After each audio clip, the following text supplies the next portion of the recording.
ಬೈಲೊಂಗಲ್ ತಾಲೂಕಿನ ನೇಸರ್ಗಿಯ ಪ್ರಸಿದ್ಧ ಶ್ರೀ ಚನ್ನ ಋಷಭೇಂದ್ರ ದೇವರಕೊಂಡ ಅಜ್ಜನವರ ಲೀಲಾ ಮಠದಲ್ಲಿ ನೂತನವಾಗಿ ನಿರ್ಮಿಸಲಾದ ದೇವಾಲಯದಲ್ಲಿ ಶ್ರೀ ವಿಠ್ಠಲ ರುಕ್ಮಾಯಿ ಮೂರ್ತಿ ಪ್ರತಿಷ್ಠಾಪನೆ ಮಹೋತ್ಸವವು ಶನಿವಾರ ಹಾಗೂ ಭಾನುವಾರ 2 ದಿನಗಳ ಕಾಲ ವಿವಿಧ ಧಾರ್ಮಿಕ ವಿಧಿವಿಧಾನಗಳೊಂದಿಗೆ ಭಕ್ತಿ ಶ್ರದ್ಧೆ ಮತ್ತು ಸಂಭ್ರಮದಿಂದ ನೆರವೇರಿತು. ಶನಿವಾರ ಹೊಸಟ್ಟಿ ಬಸವೇಶ್ವರ ದೇವಸ್ಥಾನದಿಂದ ಶ್ರೀ ವಿಠ್ಠಲ ರುಕ್ಮಾಯಿ ಮೂರ್ತಿಗಳನ್ನು ಗ್ರಾಮದ ಸುಮಂಗಲೆಯರ ಕುಂಭ ಆರತಿ, ವೇದಘೋಷ, ತಾಳ, ಮೃದಂಗ, ಭಜನೆ ಹಾಗೂ ವಾರಕರಿ ಮಂಡಳಿಯ ಭವ್ಯ ಮೆರವಣಿಗೆಯೊಂದಿಗೆ ಲೀಲಾಮಠಕ್ಕೆ ಕರೆತರಲಾಯಿತು.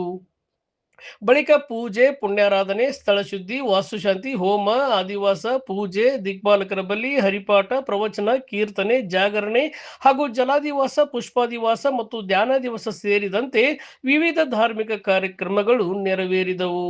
ಭಾನುವಾರ ಬೆಳಿಗ್ಗೆ ಶುಭ ಮುಹೂರ್ತದಲ್ಲಿ ಅಭಿಷೇಕ, ಕಗಡ ಆರತಿ ಹಾಗೂ ಕಲಾರುದ್ದಿ ಹೋಮದ ಬಳಿಕ ಪಂಡ್ರಾಪುರದ ಶ್ರೀ ಕೌಸ್ತುಭ ರಾಹು ವಿವೇಕಾನಂದ ದಾದಾ ವಾಸ್ಕರ್ ಮಹಾರಾಜರ ಅಮೃತ ಹಸ್ತದಿಂದ ಶ್ರೀ ವಿಠ್ಠಲ ರುಕ್ಮಾಯಿ ಮೂರ್ತಿಗಳ ಪ್ರಾಣ ಪ್ರತಿಷ್ಠಾಪನೆ ನೆರವೇರಿತು.